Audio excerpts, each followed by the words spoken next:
Bueno, pues bienvenidos a todos y muchas gracias por asistir. Como ha dicho Marta, mi nombre es Saray y sí, soy psicopedagoga, una de las fundadoras de Neuronas de Colores, que ahora os contaremos un poco el proyecto. Y pues bienvenidos al seminario sobre ejercicios prácticos de mindfulness y creatividad en contextos educativos y clínicos. Hacer un seminario así tenía para nosotros sentido, ¿vale? Por eso pongo ahí de dónde vengo y justificación de la metodología que vamos a utilizar.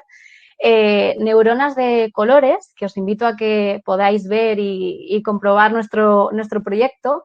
Es un centro que creamos hace ya casi 4 años en Parla, Madrid, y es un centro de educación, arte y creatividad. Venimos todos de una formación que creo que os pasará a todos igual, porque la mayoría probablemente de los asistentes probablemente seáis psicólogos, pedagogos, maestros, etcétera. Muchas veces la formación que tenemos es excesivamente teórica. Nosotros entendemos que es cierto que nosotros necesitamos una formación básica para poder luego tener práctica, ¿verdad? Y para poder cumplir en nuestro trabajo, pero es cierto que muchas veces, sobre todo la enseñanza universitaria, es realmente teórica. Entonces, nosotros en Neuronas de Colores, tanto con nuestros peques, con adultos, incluso profesionales, intentamos buscar una metodología que sea una manera de ser muy práctica. Es decir, donde dotemos a nuestros usuarios y usuarias pues en herramientas, habilidades y sobre todo muchas capacidades, es decir, habilidades sobre autogestión, autorresponsabilidad, autodisciplina, creatividad. Dejamos a hacer y creamos un laboratorio de ideas. Entonces, la verdad es que es un proyecto bastante chulo, así que os invitamos a conocerlo. Dentro de nuestro proyecto, una parte muy importante, muy importante, es la parte que le otorgamos a todo lo que es relajación, arteterapia, creatividad. ¿Qué ocurría? Que cuando venían profesionales a dar talleres con nosotros, se sorprendían porque nosotros, y es la primera vez que vamos a hacer esto de una manera más teórico-práctica para que luego vosotros podáis, tanto en vuestras consultas, aulas, con la familia, despachos, etcétera, podéis comprobar. Pero es verdad que cuando los profesionales vienen con nosotros a dar cursos, talleres, etcétera, nuestra formación es muy práctica. Es decir, si esto lo estuviéramos haciendo pues qué deciros, en la clase, ¿no? Estaríamos probablemente ya todos tumbados en el suelo, probando y comprobando. Esto lo hemos hecho en muchos centros, sobre todo a nivel educativo, y tiene muy buen funcionamiento, porque cuando nosotros tenemos una vivencia, es mucho más fácil que podamos trasladarla a los demás, transmitirla, etcétera. Entonces, yo creo que es importante el tener práctica, el tener vivencias. Espero que aprendáis hoy bastantes técnicas y bueno, os invito a que vayáis dejando vuestras preguntas en el chat, que luego tendremos un ratito para poder contestarlas, etcétera, cualquier duda que tengáis. Y si nos queréis escribir luego directamente también nosotros porque queráis asistir a algún taller o tengáis cualquier duda, sin problema. Así que comenzamos. Bien. Como ha dicho Marta, llevo 12, 13 años más o menos dedicándome al ámbito educativo, social y dentro de muy poquito tiempo también al ámbito más psicológico. ¿Qué me ocurre cuando yo veo a pequeños, a adultos, a profesionales? Nos falta mucha calma hoy en día. El problema principal de nuestro día a día es vamos corriendo, vamos a tope de actividades. Entonces, pretendemos sobre todo que con los pequeños el aprendizaje sea ipso facto. Y no es así. Necesitamos un paso previo y ese paso previo es la importancia de la calma. No podemos llegar a un aprendizaje, da igual que sea de tipo pedagógico, psicopedagógico, psicológico, si no hay una calma presente. ¿Qué quiero decir con esto de calma presente? Pues os voy a poner un ejemplo muy simple. Probablemente si ahora estáis todos y todas ahí conectados y entra alguien en vuestra habitación, muy probablemente perdáis la calma, perdáis esa atención. Entonces, paso previo a esa calma, a esa atención, efectivamente es buscar ese momento, ese espacio para obtener la calma. Una vez que nosotros hemos obtenido la calma, podemos ya empezar a focalizar diferentes perspectivas. ¿Por qué? Porque la calma es tranquilidad, es quietud, es una ausencia de ruido, de movimiento, de agitación. Cuando yo tengo calma, soy capaz de tener una toma de contacto personal. ¿Qué quiere decir tener una toma de contacto personal? Que yo puedo hacerme uno conmigo mismo. ¿Por qué? Por lo que os decía, porque a nivel diario estamos muy desconectados, ¿vale? Puedo valorar el presente, es lo que os decía. Si yo estoy en esta habitación, estoy valorando dónde estoy hablando para vosotros, etcétera. Tengo que hacer esa valoración. No es el mismo contexto si, como le explico yo a los peques, si estoy en clase, que si estoy jugando, etcétera. Tengo que hacer una valoración. ¿Qué me permite esa calma, esa toma de contacto personal y esa valoración del presente? Que yo pueda tener una atención y una conciencia sobre los procesos que me voy encontrando. ¿Qué me permite esa atención? Pues tener al final una atención plena en aquello que estoy haciendo, que es muy importante.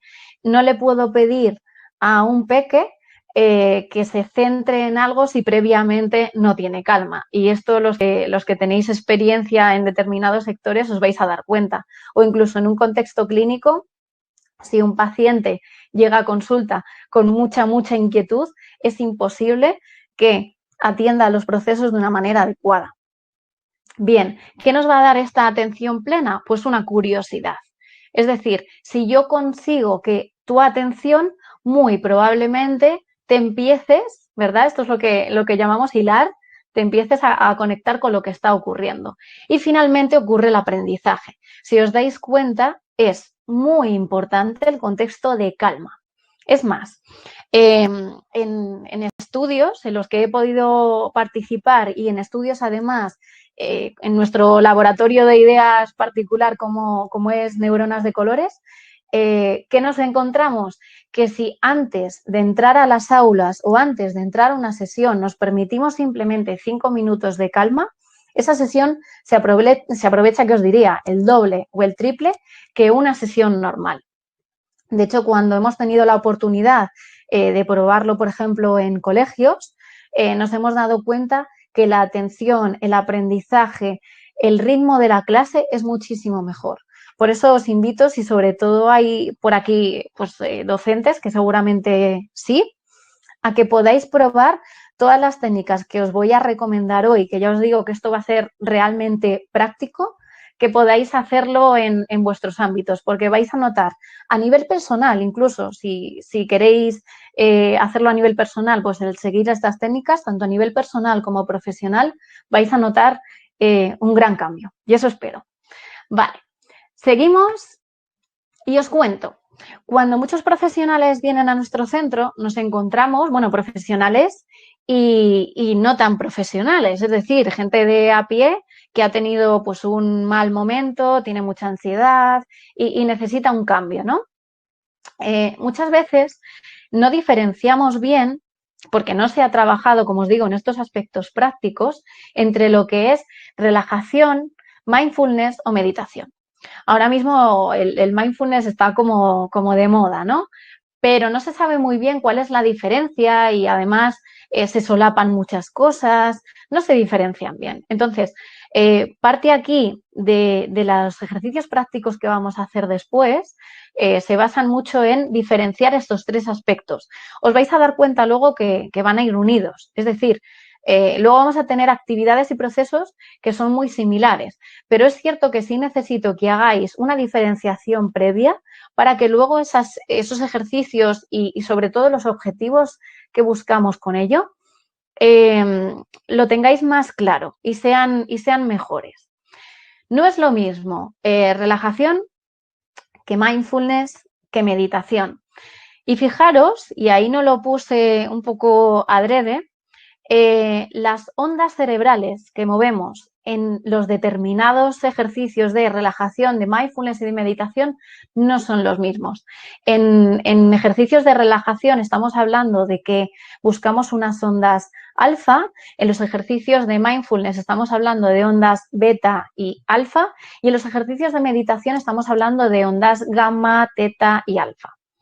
¿Qué quiero decir con esto? Que la actividad cerebral es diferente porque los estados son diferentes. Bien, dicho esto, voy a proceder a explicaros las diferencias. Cuando la gente viene a talleres de relajación con nosotros, yo siempre les explico que relajación puede ser casi cualquier cosa que me distraiga, que me relaje. Y un ejemplo muy burdo sería estar tumbada en el sofá, por ejemplo, viendo la tele. Bien. Pero ¿qué ocurre? Que nos falta como una parte, una particularidad en esa relajación. ¿Qué nos faltaría en esa relajación? Ir un paso más allá. Entonces, una relajación sobre todo tiene que servirme de paso previo para una sesión, por ejemplo, de mindfulness, totalmente. ¿Qué voy a buscar sobre todo en relajación? Tengo que buscar una relajación muscular a nivel fisiológico, es decir, una calma en la respiración, una calma, pues eso, a nivel relajación. Yo tengo que sentir que estoy en ese sitio, pero bueno, me voy poco a poco abandonando, ¿verdad? Hay una liberación de tensiones, es decir, no puedo tener la misma postura que tendría en un momento de tensión a una postura de relajación, ¿verdad? Y aprenderemos luego ejercicios para poder relajarnos. ¿Qué ocurre con el mindfulness? Como os he dicho, la relajación es un estado previo, como os explicaba antes con la calma. La relajación es un espacio, bueno, es un estado previo que yo necesito para poderme meter dentro del mindfulness, ¿vale? No puedo empezar directamente a tirarme a la piscina y decir, bueno, voy a hacer mindfulness, ¿no? Y me centro en esto. No, tengo que tener una relajación muy, muy previa. Entonces, en esta relajación previa, cuando yo ya me he relajado a nivel muscular, a nivel fisiológico, he liberado tensiones y he conseguido respirar, porque una de las preguntas que yo hago cuando doy estos talleres, siempre le pregunto a la gente, ¿sabéis respirar? ¿Respiráis? Y claro, todo el mundo me dice, sí, claro, ¿no? Si no yo estaría muerta o muerto, claro. No sabemos respirar bien. Cogemos mucho aire y al coger ese aire, ¿vale? Lo que hacemos es simplemente respirar porque necesitamos sobrevivir, pero no hacemos respiraciones a nivel consciente, es decir, llenando pecho, llenando abdomen, etcétera. Bien. Paso previo, como os he dicho, relajación para pasar al mindfulness. ¿Qué ocurre en el mindfulness al contrario, ¿no? Que nos encontramos en la relajación? En la relajación no tengo por qué tener una atención plena de lo que estoy haciendo. De hecho, muchas veces, si habéis probado ya ejercicios de relajación, muchas veces la gente simplemente se tumba en el suelo y ya. Es más, hay gente que se queda dormido en sesiones de relajación, con lo cual no es necesario tener una atención plena, ni estar consciente ni tan siquiera en ese punto de relajarse, porque yo en relajación, como os he dicho, puedo llegar incluso a dormirme. En el mindfulness tengo que tener una atención muy plena. ¿Qué quiere decir esto? Que tengo que ser consciente de dónde estoy, de cómo estoy y de todo aquello que me rodea, ¿vale? Hablo mucho del presente. El mindfulness sobre todo se basa en una situación del presente. Hablar en presente, hacer las cosas que estoy haciendo en el presente, no juzgar y sobre todo está acompañado de muchas técnicas. ¿Qué quiere decir esto? Que el mindfulness podemos llegar a ello y luego lo veréis con ejercicios mediante un montón de multidisciplinariedad sobre técnicas. Entonces, principalmente para el mindfulness tengo que conseguir estar en el momento presente. Y vais a verlo con un ejemplo muy básico. Si yo ahora mismo estoy dando esta charla y yo quiero estar inmersa en esta charla, no puedo estar, por ejemplo, mirando el teléfono móvil, no debería estar pensando en otras cosas, que esto es muy, muy frecuente y es por lo que nos cuesta tanto el mindfulness. Si estoy, por ejemplo, no sé, dibujando, pues tendría que estar dibujando. No estoy dibujando y estoy pensando en otras cosas. Si estoy haciendo tareas de casa, tendría que estar pendiente en hacer esas tareas de casa. ¿Cuál es el problema y por qué nos cuesta tanto, como os decía antes, llegar a unas técnicas de mindfulness satisfactorias? Pues que estamos en el momento presente, pero nuestra cabeza no nos acompaña.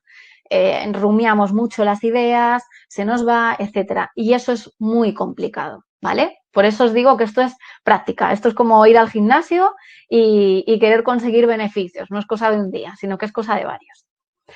Por último, tenemos la meditación. La meditación va un paso más allá, yo creo, del mindfulness. Es decir, quien sabe meditar y quien medita bien, hay incluso estudios que verifican los cambios cerebrales que ocurren en nuestro cerebro. Entonces, a mayor práctica de meditación, los beneficios que se obtienen tanto a nivel cerebral como una potencia mental, etcétera, son muchísimo mayores incluso de los que nos puede beneficiar con el mindfulness. ¿Por qué el mindfulness está un poco en boga y tiene tanto éxito? Bueno, porque es un paso previo entre esa relajación y esa meditación, que eso ya es como nivel top, que es lo que siempre explico. En la meditación vamos a trabajar una concentración muy profunda. O sea, todo aquel que piensa que meditar es simplemente sentarse en una postura determinada y es dejar la mente en blanco y todo como muy místico, etcétera, no. Es decir, meditar, yo siempre se lo digo a mis alumnos, que meditar cuesta, meditar duele mucho, porque además estamos en una postura en la que tenemos que conseguir una relajación postural, pero no estamos tumbados, por ejemplo, o en una posición un poco más relajada que cuando hacemos ejercicios de relajación. Es decir, en la meditación tenemos que tener una postura muy concreta, tiene que estar muy guiada dentro de nosotros, tenemos que tener mucha potencia mental, pues para no abandonar ese proceso, esa postura, etcétera, ¿vale? Veo que en el chat vais poniendo así como preguntas, no os preocupéis, que todo lo que vayáis poniendo ahora, luego Marta me va diciendo y resolvemos dudas. O sea, que lo que queráis preguntar, sin problema, o lo que se me quede ahí por ver, o los que os habéis conectado más tarde. Entonces, una vez que hemos visto la diferenciación entre relajación, mindfulness y meditación, vamos a ir viendo pequeños ejercicios para que vayáis entendiendo que son procesos diferentes, ¿vale? Empezamos ya así con lo práctico que os había prometido. Bien, me voy a centrar sobre todo en relacionaros técnicas, digamos, y beneficios de mindfulness, luego para que veáis que tiene un nivel súper arraigado con todo lo que es la creatividad. Entonces, beneficios del mindfulness, que probablemente si habéis hecho esto, habéis trabajado de esto, etcétera, ya lo sabréis, pero bueno, para aquellos que no lo conozcan. El mindfulness, sobre todo, ayuda muchísimo a la gente a disminuir y a contrarrestar el estrés. Es fundamental. Es decir, si yo pongo atención y calma en las cosas que estoy haciendo y realmente me encierro en esas cosas, se reduce el estrés porque no voy a intentar estar constantemente en multitarea, que esto nos pasa siempre, que actuamos ya muchas veces como máquinas. Lo hacemos todo como muy mecánico, intentamos reaccionar ante todo muy rápido, contestar a todo muy rápido, digamos, buscar un poco esa perfección, ¿no? Que al final no existe. Entonces, lo bueno que tiene el mindfulness es que me concentro en la actividad que yo estoy haciendo y cuando acabe esa actividad podré empezar con otra, ¿vale? Por eso es muy bueno como técnica, digamos, antiestrés. En el mindfulness también vamos a trabajar zonas cerebrales diferentes. Dependiendo de la actividad que estemos haciendo, nuestra actividad cerebral se va a concentrar en esa actividad que estamos haciendo a nivel físico o mental. Incluso puede llegar a haber, como en el caso de la meditación, que es mucho más evidente, pero puede llegar a haber una modificación a nivel cerebral. Con el mindfulness aumentamos mucho la creatividad. Muchas veces tenemos esta discusión de ser creativo se nace o se hace, etcétera. Con técnicas sobre creatividad, que luego vamos a ver también, con técnicas sobre mindfulness, etcétera, el cerebro se vuelve mucho más creativo. Luego os explicaré bien por qué, pero es un poco el proceso que os he explicado al principio. Cuando yo tengo calma puedo poner atención, cuando puedo poner atención puedo empezar un proceso. Y si yo además me escucho mucho, ese proceso puede ser muy creativo y puedo tener muchas ideas y llevarlas a cabo. El mindfulness también aumenta nuestra percepción en el presente. ¿Qué quiere decir esto de que aumente nuestra percepción en el presente? Pues lo que os decía antes, que si yo estoy inmersa en una tarea, esa tarea es la que voy a estar haciendo en ese momento. No me voy a dejar invadir por otros pensamientos, por necesidades del después, por pensamientos incluso que tengo anteriores, sino que se basa simple y llanamente en el momento presente. Nos vamos a sentir también mucho más fuertes mentalmente. Vamos a mejorar la atención y la memoria, porque al estar, digamos, tan inmersos en lo que estoy haciendo ahora, me ayuda, como os he dicho, a focalizar. Y hay una mayor productividad, fijaros. Siempre pensamos que el hacer muchas cosas a la vez es lo que nos otorga productividad. Para nada, lo que nos otorga productividad es concentrarme en la tarea que estoy haciendo e intentar realizarla de la mejor manera posible, ¿vale? Dicho esto, vamos a pasar ya a ejercicios prácticos, ¿vale?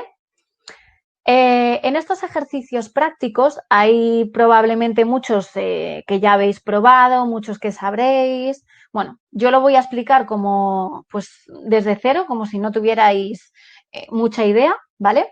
Y ya os digo, todas las técnicas que van a aparecer a partir de ahora, si se diseñan bien y se gestionan bien, pueden servir para todos los públicos.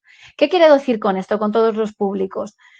Pues que puedo probarlo desde peques muy peques. De hecho, nosotros hemos llegado a hacer talleres de relajación con niños de 3, 4 añitos, incluso antes, gente muy mayor, gente muy diversa, es decir, entramos en diversidades funcionales, entramos en cualquier diversidad de edad, sexo, etcétera, perdón.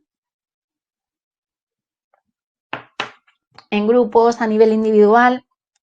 Ya os digo que podéis probar estas técnicas con absolutamente cualquier persona. Ahora, cuando hay alguna técnica un poco diferente, sí os avisaré, ¿vale? De que determinadas técnicas tenéis que esperar por lo menos un tiempo o os las recomendaré para según qué procesos, ¿vale? Respecto a las técnicas de relajación, estas 3 técnicas las podéis probar prácticamente, ya os digo, con cualquier edad, con cualquier tipo de persona y no hay ningún problema. Probablemente las 2 primeras sí las tengáis bastante identificadas, ¿vale?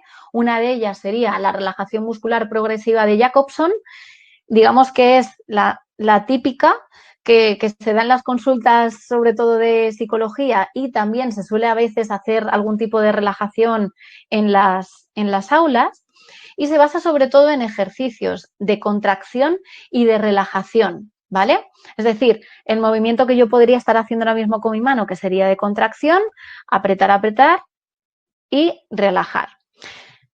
Antes de ponernos, digamos, a hacer una relajación, se me ha olvidado comentaros que cuando hacéis unos ejercicios de relajación, nosotros normalmente siempre los practicamos tumbados en el suelo con una esterilla, una colchoneta, de forma que vuestro cuerpo esté boca arriba, con los ojos cerrados, las manos siempre con las palmas hacia arriba, más o menos las piernas el ancho de nuestras caderas y los brazos no pueden estar muy pegados al cuerpo, sino que simplemente van a estar pues a esta distancia, ¿bien? Con todo apoyado. También hay gente que intenta hacer estos ejercicios y yo sé que en consulta más a bien psicológico se hace, se suelen hacer sentados. Es decir, hay veces que en los gabinetes pues se coge al paciente, se sienta en una silla y ahí se van haciendo los ejercicios de relajación. Yo siempre apuesto un poco más por hacerlo pues con una ropa cómoda, en el suelo, sin frío, que es súper importante, porque además cuando nos relajamos perdemos un montón de temperatura en el cuerpo. Que esto la gente se extraña también mucho, es como, me he quedado muy frío. Nos quedamos fríos porque nuestro cuerpo pasa a estar tan relajados que es prácticamente como si estuviéramos durmiendo.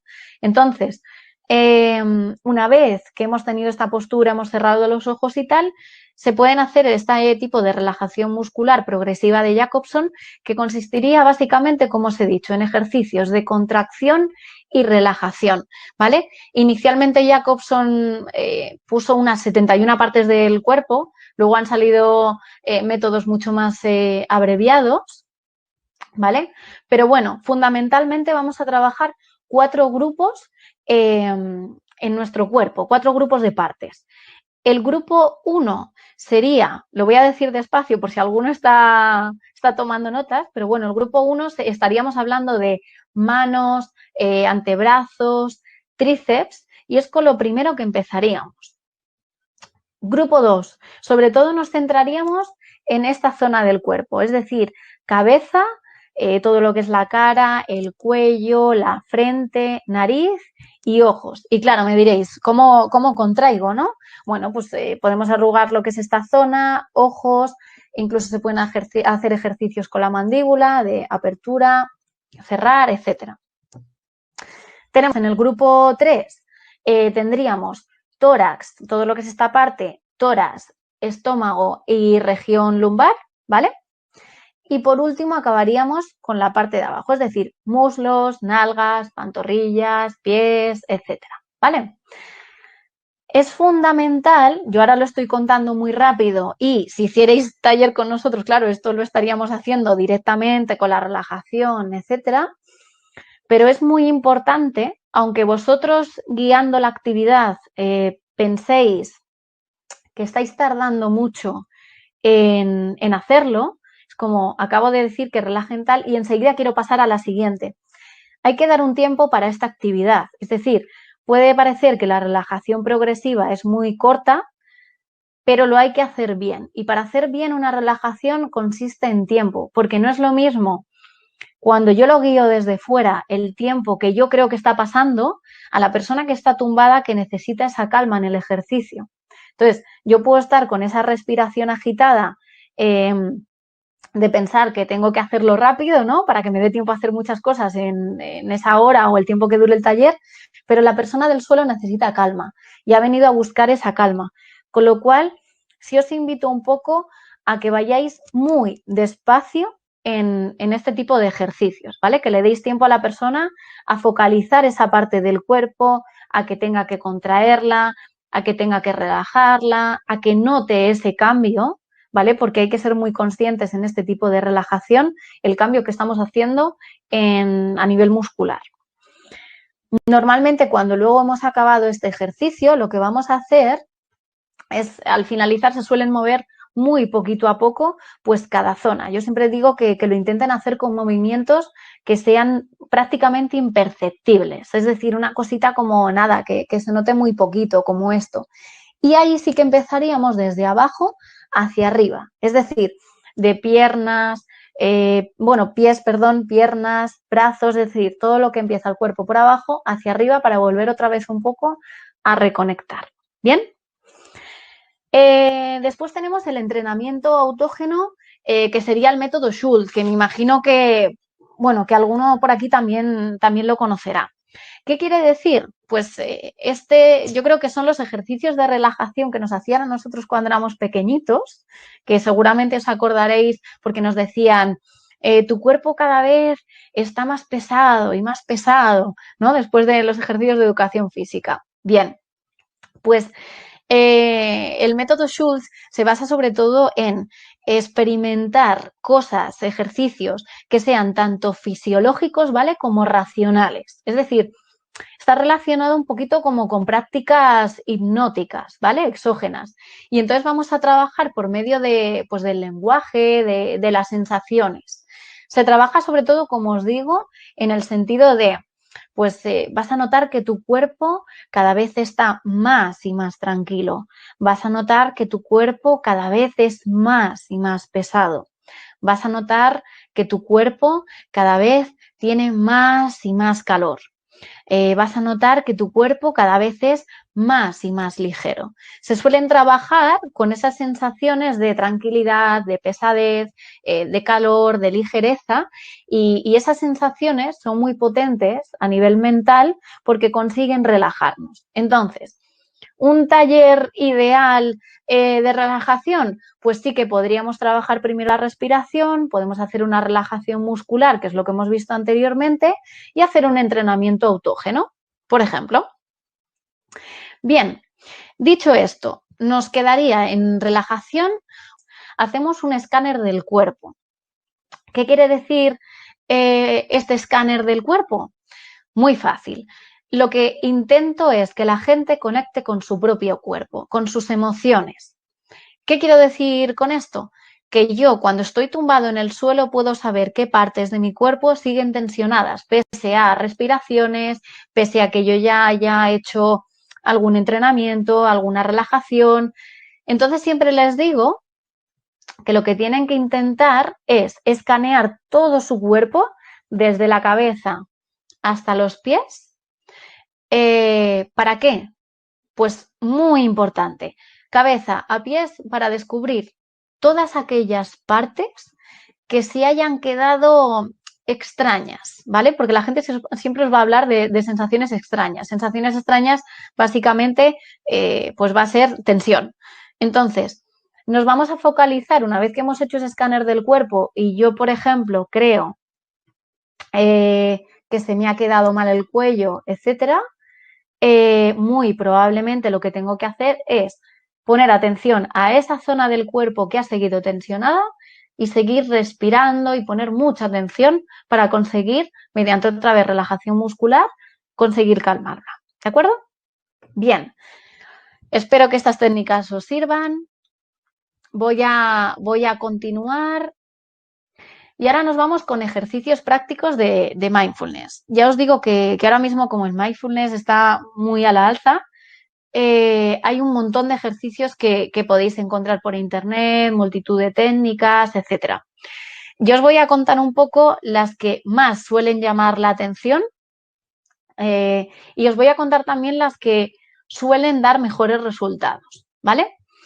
Hay una que yo creo que me llama mucho la atención y cuando lo hemos probado con alumnos y, de hecho, también, sobre todo con niños y profesoras que me han comentado, sí, sobre todo han sido profesoras que me hayan comentado que lo han hecho en clase, ha funcionado muy bien. Se basa en la comida consciente. Entonces, ¿qué es esto de la comida consciente? Yo siempre lo digo en clase que comemos muchas veces con mucha rapidez, hemos perdido ese disfrute con la comida. Entonces, es fundamental volver a reconectar esto, ¿vale? ¿Cómo podemos volver a reconectar esto? Muy sencillo. Normalmente los ejercicios de comida consciente de mindfulness se suelen hacer con pasas, porque suele ser un alimento muy peculiar, no le gusta a todo el mundo y lo que se busca un poco es que tú de repente te sorprendas porque te está gustando algo que normalmente no comerías o no te gustaría. Y yo con los peques lo suelo hacer sobre todo con chucherías, con chocolate, etcétera. También cuando me viene gente muy bajita de ánimo, pues se intentan también hacer con chucherías o chocolate. ¿En qué consiste este método?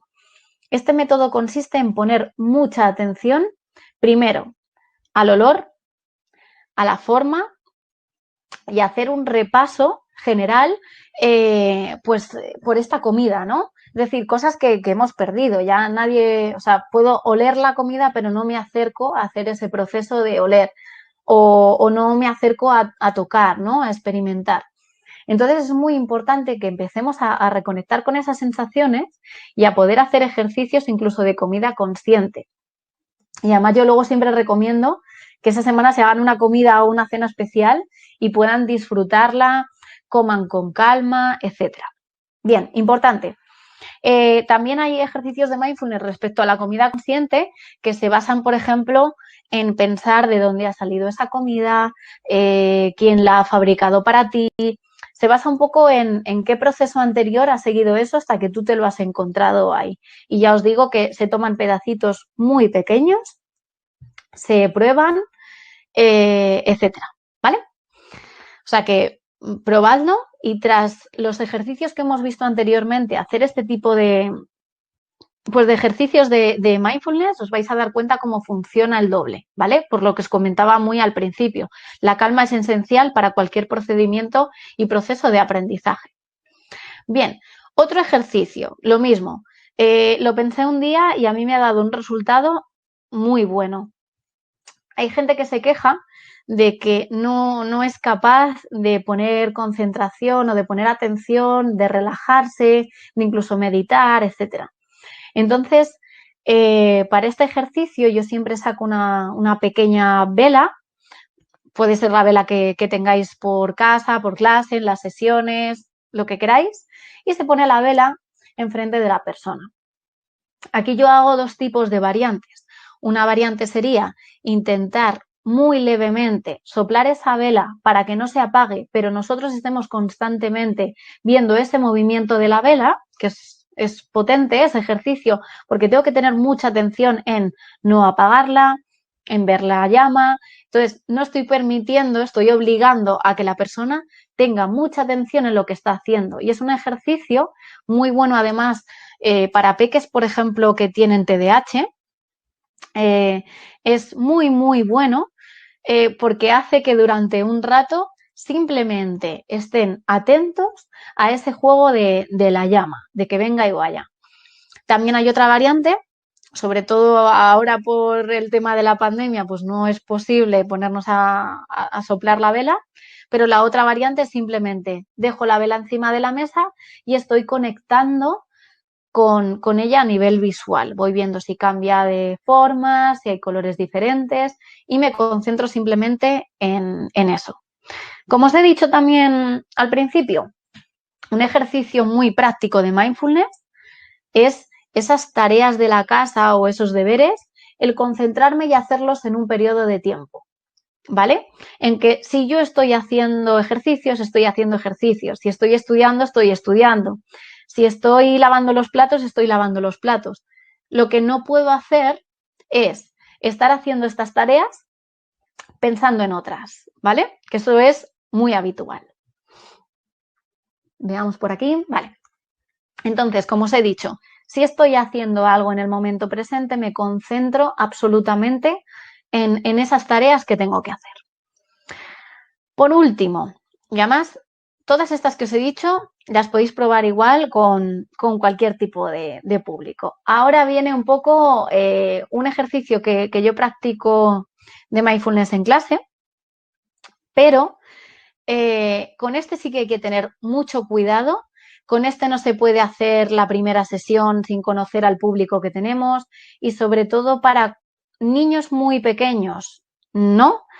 Y para consultas a nivel psicológico depende. Es decir, tengo que conocer muy bien a mi paciente y tengo que saber que esta práctica no le va a dañar a nivel emocional pese a lo dura que es, ¿vale? Os cuento. Muchas veces cuando tengo sobre todo grupos de mujeres, que esto suele ser lo típico, que vengan un montón de mujeres, pues porque su vida es muy estresante, tienen un montón de obligaciones, entonces suelen reunirse grupos de mujeres, más bien. En torno a la quinta o la sexta sesión, siempre intento picar con este tema. ¿Qué quiero decir en el sentido de picar? Todavía yo creo que tenemos la muerte como si fuera un tabú extraño, es algo que nos sigue dando pues mucho reparo hablar de ello, etcétera. Entonces yo creo que si el mindfulness se basa fundamentalmente en el momento presente, si yo pregunto y os pudiese hablar con vosotros y os pudiese preguntar cuántas cosas tenéis pendientes de hacer de aquí hasta que os muráis, pues probablemente me diréis que un montón, ¿no? Pues quiero viajar a tal sitio, me quiero comprar tal cosa, quiero tener esta experiencia, quiero conocer mucha gente.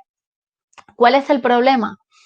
Que como no tenemos una atención plena y consciente, este ejercicio se nos va.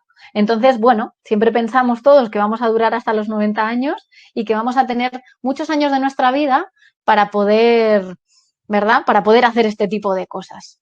Entonces, este ejercicio se basa en ponerles un folio en blanco delante pues, con material de escritura y decirles que imaginen que van a morir mañana. ¿Qué harían antes de ese momento?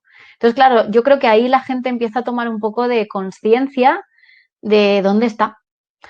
Y es un poco duro, ¿no? Porque, pues es lo que os digo, todos pensamos que tenemos un montón de tiempo para hacer aquellas cosas que nos gustan y aquellos sueños que se nos han quedado por cumplir, pero lo posponemos. Entonces, el ejercicio de la muerte es un ejercicio para, digamos, llamar la atención sobre la importancia que tiene el momento presente, sobre el gastar esa energía ahora y no posponerlo y no arrepentirme de no haberlo hecho, claro, porque ya os digo que el mindfulness se basa en eso, en el presente, no en el futuro, no en el pasado, ¿vale?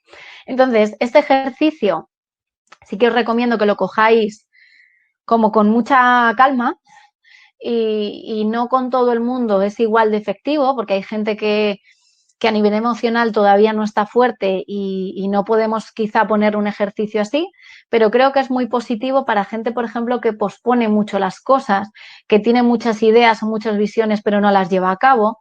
Entonces, bueno, como cada uno sabe qué es lo que tiene en clase, qué es lo que tiene en consulta, etcétera, pues yo creo que es un ejercicio muy bueno para que algún momento lo podáis llevar a la práctica. Incluso vosotros mismos que podáis hacerlo en algún momento, ¿vale? Sigo por aquí, os pongo la siguiente diapositiva, que ya serían ejercicios prácticos de meditación. Nosotros cuando damos talleres de mindfulness, de meditación, etcétera, yo siempre quiero dejar claro, y además con todo el respeto,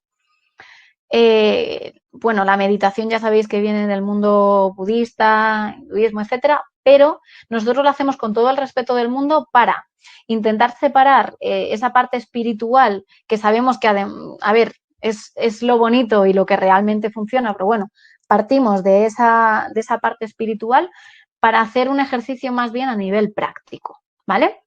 Entonces, vamos a tener una postura muy consciente. Es lo que os explicaba antes. A la hora de hacer una meditación yo no puedo estar de cualquier forma. Yo tengo que controlar mi espalda, tengo que controlar mi cuerpo. ¿Cuál va a ser esta postura de meditación? Pues vamos a poner las piernas cruzadas, sentadas en el suelo, y vamos a poner las manos apoyadas en nuestras rodillas. Y la espalda tiene que estar increíblemente recta. ¿Qué ocurre?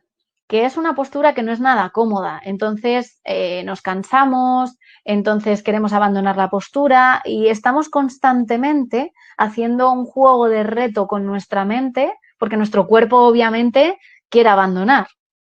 Entonces, muy importante que intentemos en ese momento que nuestra mente nos está echando un pulso contra el cuerpo, que la mente intente ganarlo. Todo lo que hemos aprendido previamente sobre respiraciones, relajación, etcétera, tiene que servirnos en este momento para conseguir no perder esa postura, para que si tengo que reajustarla no sea de una manera, ¿verdad?, como muy brusca, sino todo muy despacio. Por eso siempre que hacemos ejercicios de meditación, yo siempre hablo del juego del reloj, que realmente lo podríamos llamar como la rutina del reloj. Quiere decir que yo siempre le aconsejo a la gente que pongan, cuando se levanten por la mañana, 5 minutos de relajación, perdón, de meditación, y cuando se vayan a acostar, hacer 5 minutos de relajación ya en la cama, antes de dormir, para coger rápido el sueño. Entonces, esos 5 minutos de meditación que yo hago al enfrentarme, digamos, a ese día que yo voy a tener, me ayudan muchísimo a tener mucha potencia mental, a tener calma, a tomar otro tipo de decisiones, a enfrentarme a mis miedos, a mis inseguridades, ¿vale? Yo siempre recomiendo que en el momento que esos 5 minutos que me he podido poner de alarma en el móvil se me pasen muy, muy cortitos, entonces es en ese momento cuando puedo subir a 10 minutos, a 15, a 20, etcétera, ¿vale? Entonces, ya os digo, el móvil o una alarma, 5 minutitos, cuando me levanto por la mañana, meditación, cuando me acuesto por la noche, relajación, ¿vale? Y vais a notar muchísima mejoría. Una parte muy importante de la meditación son los mantras, no sé si conoceréis, el típico es este de Om, que juega con la vibración de nuestras cuerdas vocales, pero el mantra pueden ser sílabas, pueden ser palabras, pueden ser frases que se van repitiendo y el mundo budista y el mundo hinduista lo utiliza, claro, para invocar, ¿no? A la divinidad durante la meditación y conseguir ese beneficio. ¿Qué ocurre con los mantras? Bueno, pues que nos inducen a adoptar una actitud de concentración. Entonces, esa actitud es muy buena porque nos hace que no tengamos atención en otra cosa, sino que pongamos la atención en el proceso en el que estamos, ¿vale? Mantras podéis encontrar en cualquier sitio. ¿Qué quiero decir con esto? Pues en YouTube, escoger los que más os gusten, estudiarlo, etcétera. Con bebés, incluso los mantras llegan a funcionar de una manera extraordinaria para dormirlos, para relajarlos. Entonces, yo os invito a que vayáis escuchando cosas diferentes y adoptéis pues, las técnicas que más os gusten. Por último, y esto en clase lo utilizamos muchísimo, me imagino que muchos sabréis qué es, pero bueno, existen los cuencos tibetanos, que son unos cuencos de metal, pueden ser más pequeños o más grandes, más o menos están hechos con una aleación de 7, 9 metales y tienen un pequeño palito de madera y se toca como alrededor. Lo mismo, conseguimos vibraciones, las vibraciones calman. Tener un cuenco tibetano tanto en el aula como en el despacho de un psicólogo es muy positivo. ¿Por qué? Porque lo puedo utilizar en aquellos momentos donde la relajación cueste, donde a pesar de ser una relajación guiada, ¿vale? Porque también podéis guiar las relajaciones, pero aunque sea un paseo consciente, etcétera, el cuenco es vital. Vital para dar calma, por ejemplo, en una clase, cuando vienen del descanso, poder volver otra vez a la actividad. Vital para poder, por ejemplo, coger otra vez el sueño. Vital para un montón de procesos, es decir, para la misma relajación, aunque no guiemos una relajación, el hecho de que la persona esté tumbada en el suelo y yo esté tocando el cuenco, esa persona ya entra en un estado de relajación sin tener que trabajar mucho más y es mucho más fácil. Y habrá gente que os dirá que le molesta el ruido, pero una vez que hay una costumbre, esa vibración, al notar el sentimiento de esa relajación, se pasa la barrera y luego es gente que además te pide, ¿no? O sea que no va nada mal. Bien, os habéis dado cuenta de que las técnicas son muy diferentes, como os he dicho al principio y recapitulo. Recordad que no era lo mismo relajación que meditación que mindfulness, ¿vale? Si luego necesitáis alguna pregunta o lo que sea, me vais poniendo, que luego me avisa Marta. Vale, continúo. Es muy importante para pasos previos de creatividad, para entrenar la creatividad, porque es lo que decíamos, no todo el mundo a veces es todo lo creativo que quisiera, ¿no? Entonces, bueno, es súper importante a nivel creatividad hacer un paso previo de calma. Es decir, si, como hemos dicho muy al principio, si yo no tengo calma, no puedo poner atención. Si no puedo poner atención, me va a faltar un proceso. No puedo tener ideas simplemente a lo loco. Sí que es verdad que la creatividad es algo muy, muy chulo de estudiar, porque en la creatividad tenemos dos pasos. En la creatividad siempre hay una libertad, pero luego al final hay un control. Es decir, en la creatividad yo puedo tener muchas ideas, pero sí que es cierto que luego hay un control de esas ideas. Es decir, tengo que cauzarlas para poder llevar a cabo ese proyecto. Entonces, ese control y esa libertad tiene mucho que ver con el mindfulness y es lo que últimamente se está comenzando a estudiar cada vez más y más, es decir, relaciones entre creatividad y entre mindfulness. Hay un proceso creativo, ¿vale? Que tiene 4 fases, que es de Graham Wallace, que es un pensador, que sí me gustaría llamar la atención sobre ello, porque es todo el proceso de creatividad, es muy similar a lo que podemos encontrar en un proceso de mindfulness. Hay una preparación donde hay un pensamiento divergente. Es decir, la creatividad al final lo que hace es que yo tenga un pensamiento divergente en el cual yo tengo que dar una solución a algo y hay un control cognitivo. Fijaros que muchas veces pensamos que la creatividad es simplemente dejarme llevar y lo que ocurra. Y no, dentro de la creatividad hay toda una actividad cerebral y hay todo un control cognitivo que es muy importante. En esta fase de preparación, pues yo tengo imaginación, preparo datos, es como el hervidero, ¿no? En esa fase de incubación, yo lo que voy a hacer es organizar mi memoria, revisar, ¿vale? En esa fase de iluminación, sobre todo me viene la inspiración.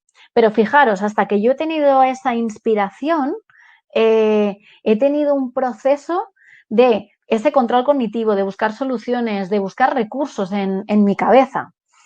Para lo último es la verificación, es decir, cuando ya tengo un pensamiento que ya no es divergente, sino que es convergente, que ya estoy poniendo toda mi atención, toda mi evaluación en ese proceso. Y claro, ahí viene la pregunta, ¿no? Vamos a ver, el mindfulness, ¿qué hace aquí? Bien, pues esto es muy importante. ¿Qué puede hacer el mindfulness? Darnos los procedimientos básicos necesarios y previos para poder tener una creatividad. Es decir, si yo me concentro gracias al mindfulness en la actividad presente, es mucho más fácil que yo a nivel creativo pueda crear con una mejor calidad. Es decir, tenga muchas más ideas, tenga mucho mayor pensamiento divergente, presente más soluciones y finalmente eso lo focalice de una manera adecuada. Bien, ¿qué ejercicios podemos utilizar que estén relacionados con lo que acabamos de ver anteriormente? Pues, por ejemplo, para tener una sesión de creatividad. Muchas veces, además, siempre digo que la creatividad está muy olvidada en las aulas, está muy olvidada sobre todo en los despachos de psicología. Y muchos psicólogos me dirán, bueno, es que yo no necesito la creatividad en una sesión con mis pacientes. Yo creo que sí, porque nos puede dar muchas pistas de la personalidad de alguien, de la forma de proceder de alguien, para todos los públicos, es decir, y para todas las edades.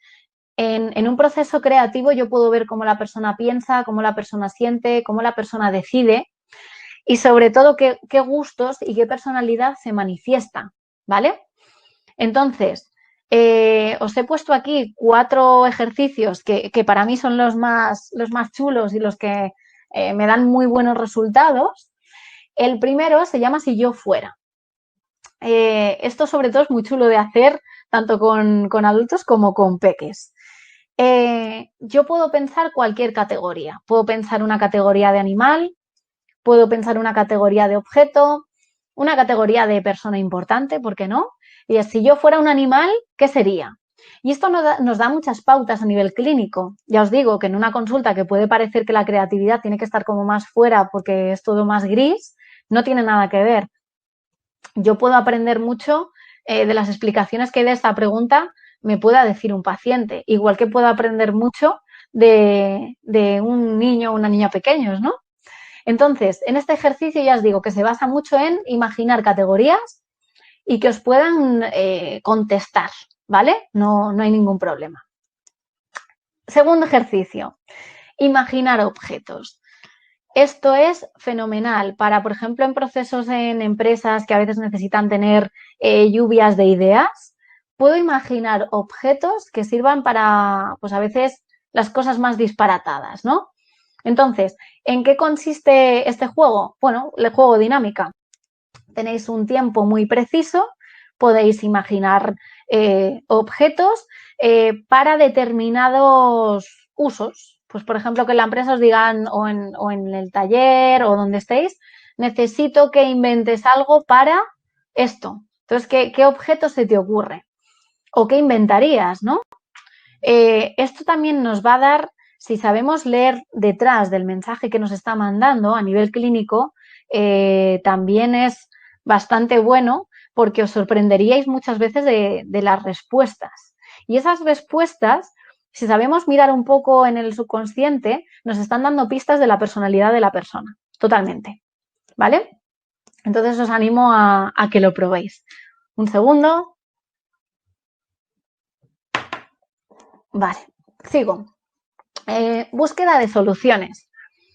Muchas veces, tanto esto es lo mismo para todos los públicos, tanto con peques como con adolescentes o adultos, estas técnicas son muy buenas de hacer porque yo siempre pongo ejemplos muy parecidos a lo que la persona le puede estar pasando, pero nos vamos a situar en otro contexto. Entonces, ¿qué soluciones crearías tú? Entonces, nos vamos a veces a una pizarra y con post-its de estos o a veces escribiendo en la pizarra, podemos buscar soluciones, incluso que salgan bien o que salgan mal. Y hay veces, no sé, que por ejemplo los peques se ponen muy dramáticos y te dicen, madre mía, me voy a tirar por la ventana. Muy bien, vamos a buscarle una solución a eso. Te tiras por la ventana, ¿qué puede ocurrir? ¿No? Y es un ejemplo muy exagerado, pero bueno, pues vamos a buscar soluciones. Te caes y no pasa nada. Bien, entonces, ¿qué sentirías o qué crees que puede pasar? Pues te caes y te rompes todos los huesos, ¿vale? Entonces, consecuencias de eso. Eso ayuda mucho a gente que no es nada decidida o que le cuesta tener determinación. La búsqueda de tener un amplio abanico de habilidades le viene perfecto para poder decidir luego en su vida personal, ¿vale? Es gente pues, que a veces le cuesta mucho solucionar cosas, posponen, etcétera. Espero también que os sirva. Y por último, hay un ejercicio muy bueno, sobre todo para gente además que es muy tímida, que le cuesta mucho, y esto está relacionado mucho con procesos de risoterapia y de arteterapia, es la venta de objetos imposibles.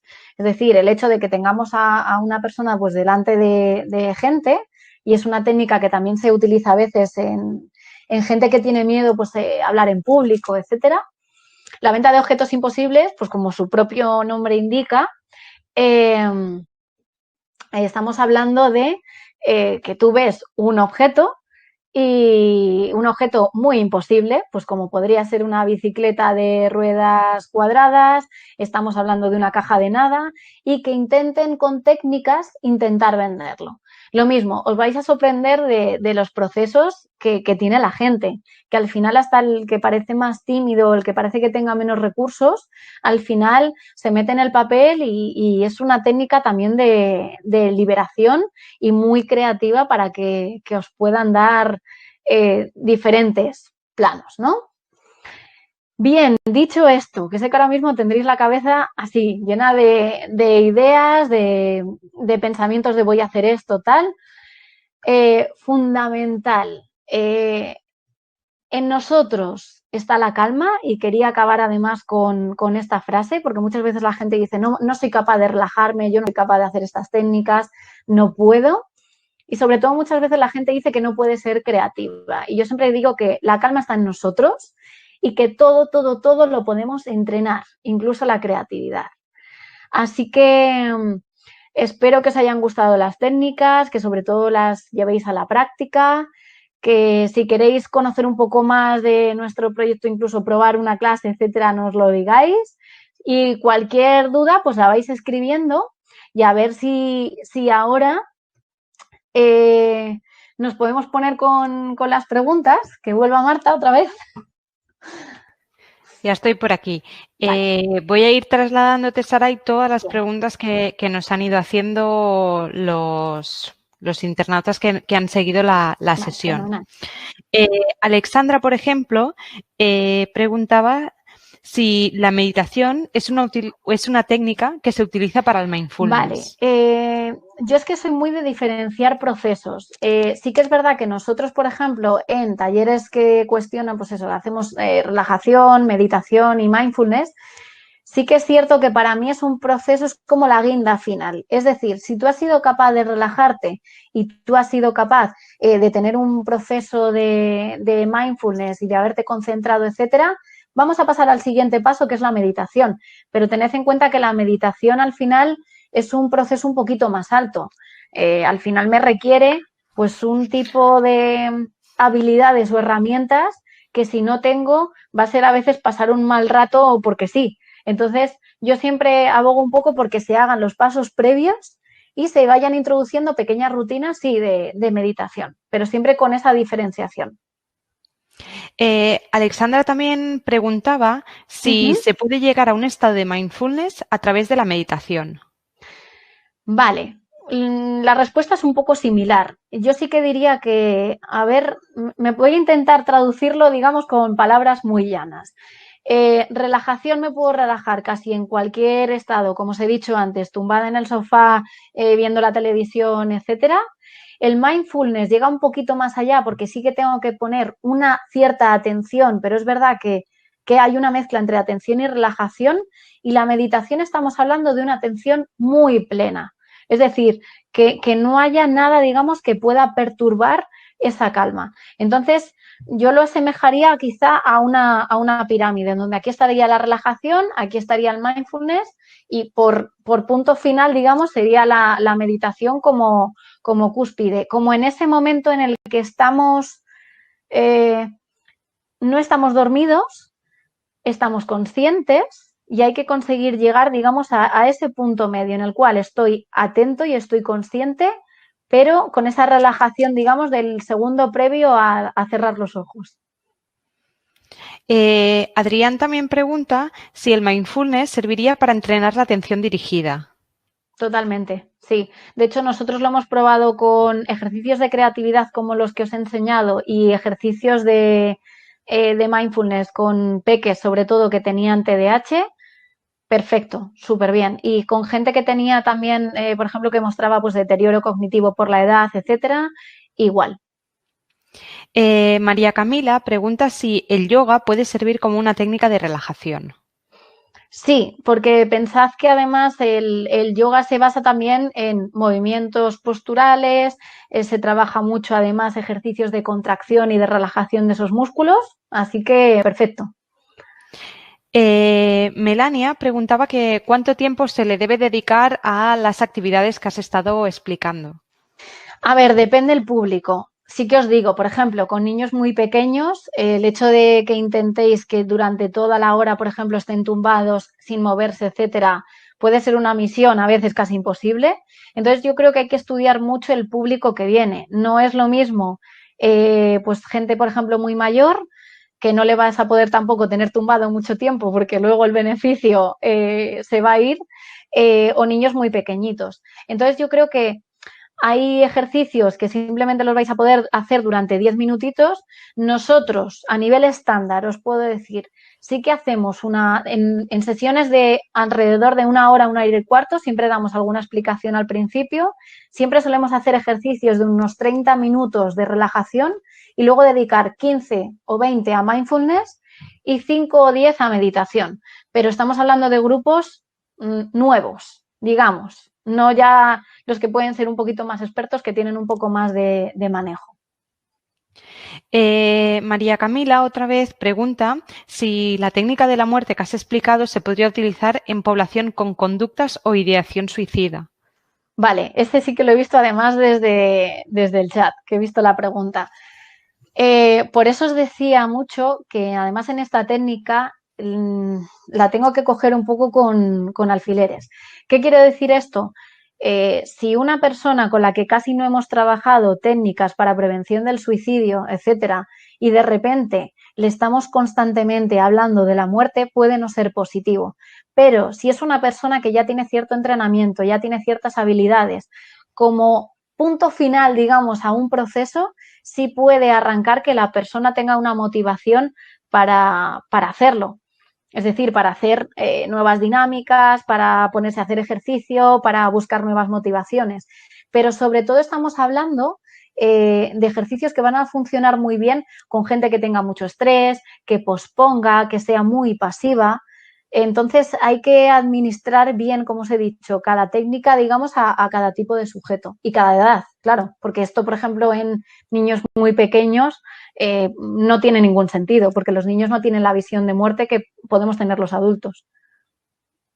Nieves preguntaba, cuando hablabas de los cuencos tibetanos, dice que hay varios en función de la vibración y de las texturas que tienen, si sirven cualquiera.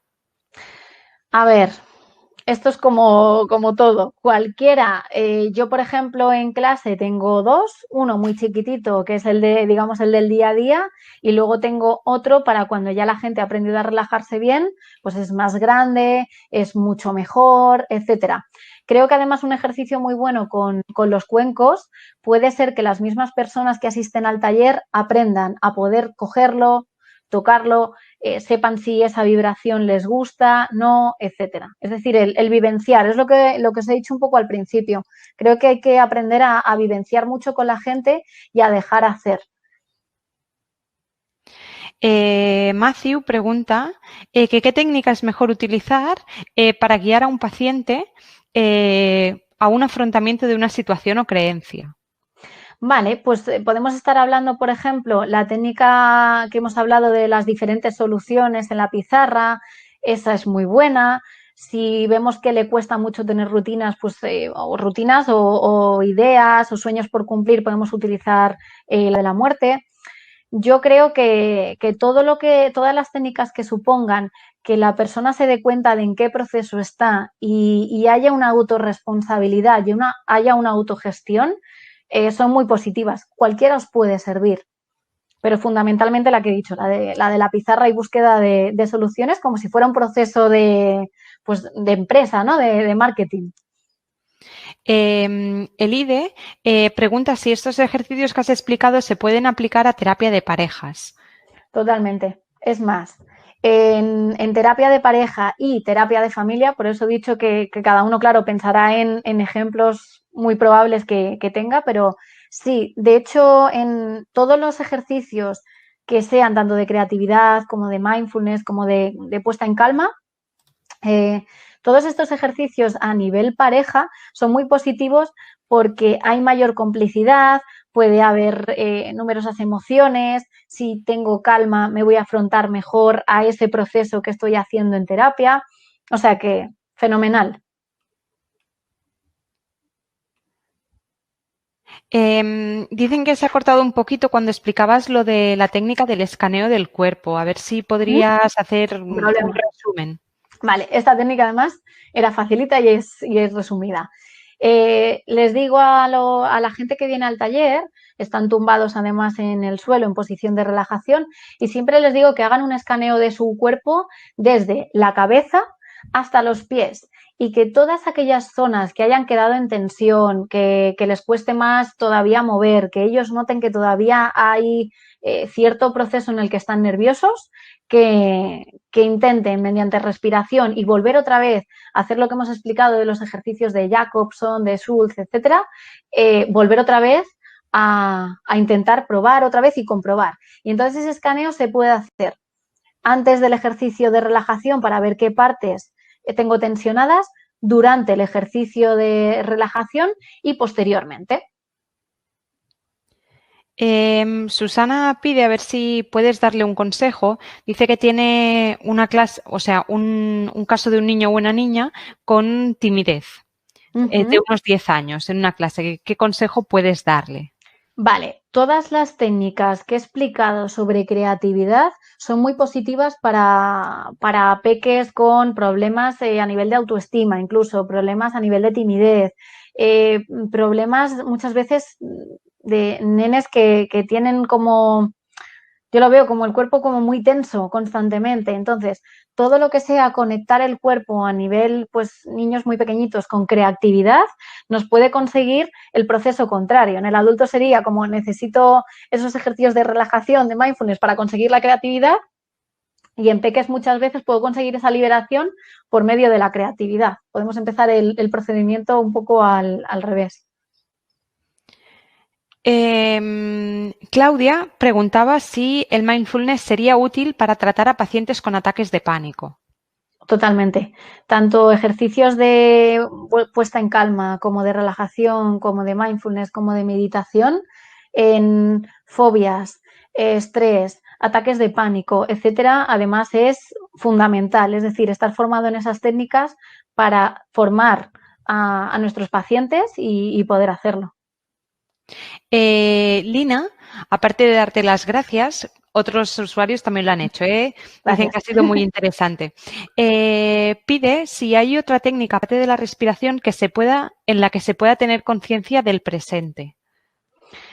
A ver, fundamentalmente todo lo que he explicado en técnicas de mindfulness. Como os decía, si estoy fregando los platos, tengo que estar fregando los platos. Si estoy dibujando, estoy dibujando.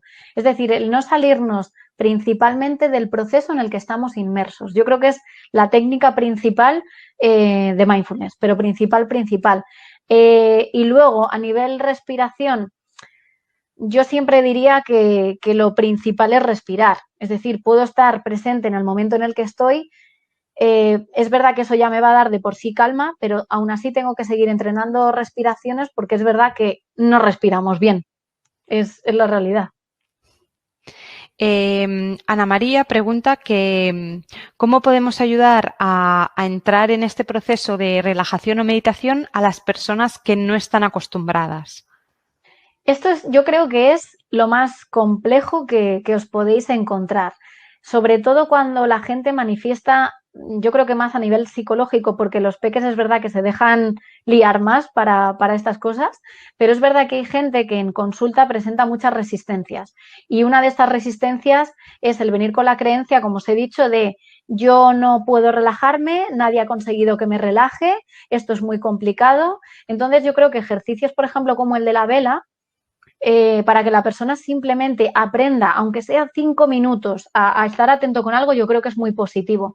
Tenemos que conseguir que esa gente que manifiesta tantas resistencias entre en este juego en base a muy poquitos minutos. O sea, esto es como el ejercicio. No puedo pretender que una persona de repente haga ejercicio durante 1 hora si lleva 20 años que no ha hecho nada. Tendrá que hacerlo gradualmente. Pues todo lo que es este proceso tanto de relajación, de mindfulness, meditación, creatividad, tiene que ser un proceso muy gradual. Por eso os decía lo de la alarma de los 5 minutillos.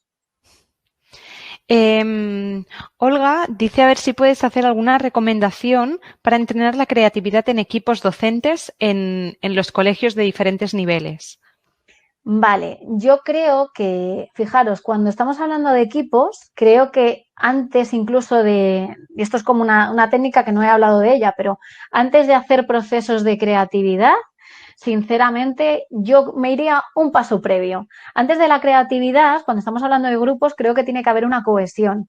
Entonces, hay un ejercicio muy chulo que yo esto lo he planteado a veces con grupos muy grandes de docentes, y es el hecho de que, bueno, aquí tengo un folio, de que cojáis un folio y entonces todos los docentes o toda la plantilla de la empresa incluso están en círculo sentados. Y entonces vamos a imaginar que a mi lado está Marta, y entonces yo a Marta le escribiría por aquí: jo, me pareces muy buena profesional y creo que eres una tía alucinante. Y entonces cerraríamos esto, lo pasaríamos al siguiente. Una vez que a ti te llega ese folio, tú vas a ver todos los pensamientos que tienen tus compañeros de ti, etcétera. Y yo creo que es un paso muy positivo el tener cohesión para luego poder trabajar procesos de creatividad, de arteterapia, de risoterapia con los compañeros de trabajo. Carmen nos dice que, bueno, pregunta si se puede utilizar ciertos objetos, sobre todo en casos de niños pequeños, para entrenar la respiración y la concentración. Vale, el ejemplo que he puesto de la vela, es verdad que con la vela tenéis que tener mucho cuidado. Entonces, yo si son niños muy pequeños, lo que sí que hago es la misma postura, digamos, de meditación, al tener las piernas cruzadas, y les siento conmigo. Y entonces, sobre todo si son peques con los que habéis trabajado, que además hay contacto y hay confianza, ellos como están con contacto físico, se van a relajar y sí van a ser capaces de mirar, por ejemplo, a la vela, y vosotros, claro, de estar muy atentos, de que intenten, porque llega un momento en el que intentan, claro, tocar, etcétera. También puede ser mirar un objeto, pues como una pelota, es decir, todo lo podéis readaptar en función del público que tengáis, eso no hay problema. Roxani preguntaba si puedes recomendar algún libro de mindfulness que pueda serle útil para ampliar la información que has dado. Pues fijaros, me iba a traer uno, pero claro, estoy en Madrid y ya sabéis que nos ha caído una nevada importante, así que no puedo salir casi de casa. Entonces, hay un libro que compré además en la biblioteca de Nueva York, Si queréis nos podéis escribir por neuronas y os mandaría una foto o lo que fuera. Y es un libro que se llama Mindfulness on Go. Y es muy chiquitito, es una cosita así. Y son todo técnicas para el día a día, para poder hacer mindfulness con las cosas más diarias. Era muy baratito, además. Creo recordar que no costó más de $7 o algo así. Lo único que viene en inglés. Entonces, es la única limitación. A ver, ¿qué más preguntan? Por no decir los típicos, claro, que luego hay un montón de libros típicos de mindfulness, pero...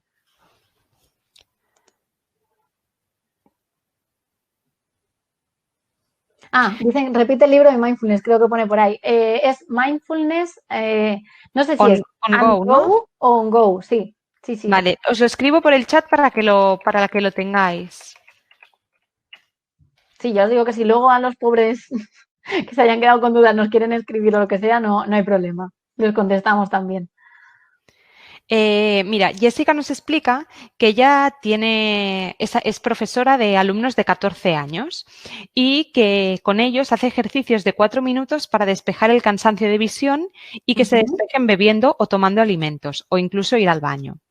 ¿Qué técnicas le podrías sugerir para poder insertar en este caso, o sea, técnicas de mindfulness para utilizar en estos alumnos?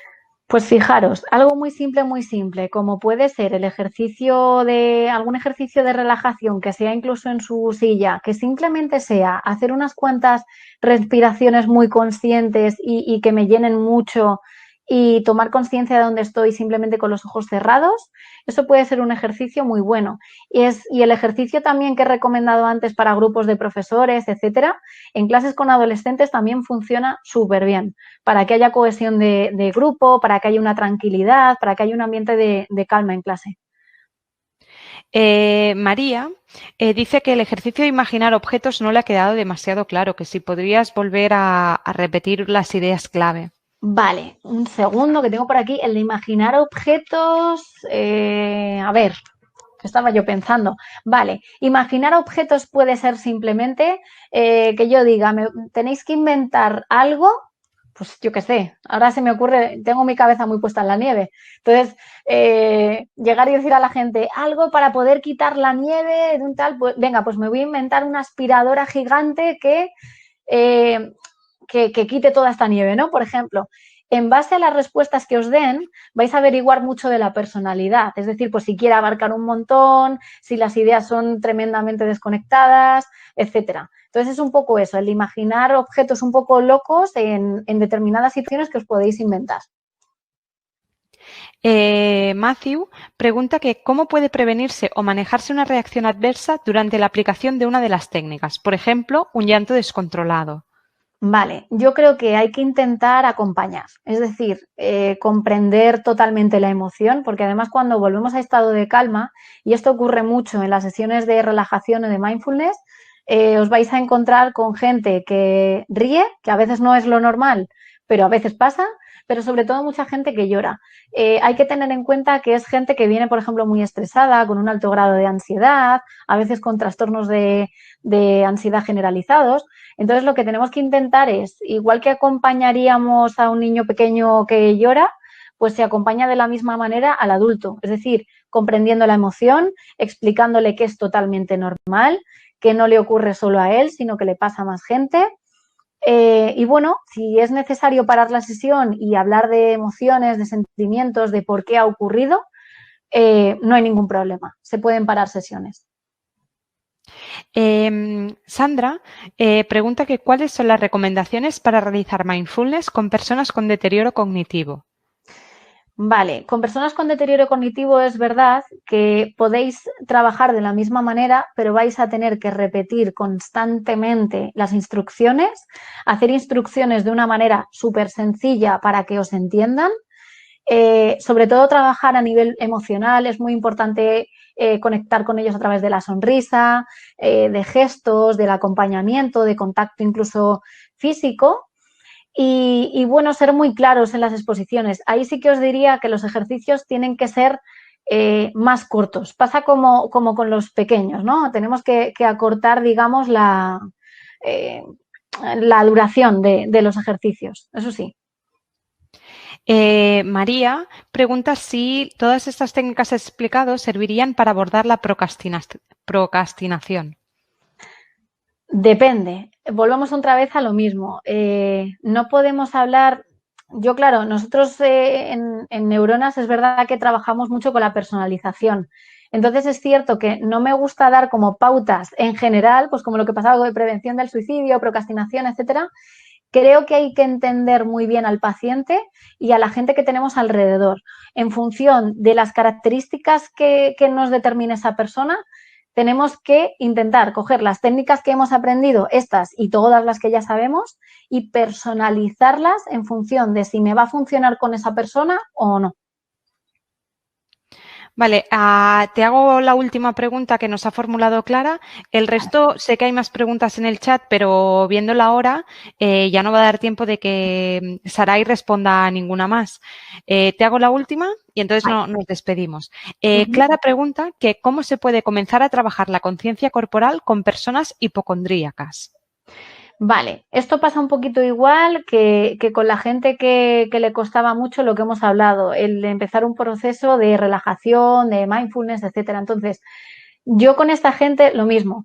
Tienen que ser una rutina al principio muy pequeña, pues podéis destinar una parte de la sesión a que igual 5 minutos a la entrada sean para esa búsqueda de calma, más luego trabajar lo que son pautas pues, cognitivo-conductuales, etcétera, durante toda la sesión y los 5 últimos minutillos poder otra vez volver a dar técnicas en base a mindfulness, etcétera. Pero siempre todo muy medido. No metáis a una persona, por ejemplo, lo que os decía, hipocondríaca, el primer día le damos la sesión sobre el juego de la muerte y no vuelve. Entonces no lo hagáis. Bueno, pues para terminar quiero trasladarte todas las gracias que te han dado los asistentes a la sesión clínica. Dicen que ha sido muy interesante, breve y muy conciso. O sea, que te felicitamos también en nombre de todo el equipo de ISEP, darte las gracias por esta magnífica sesión.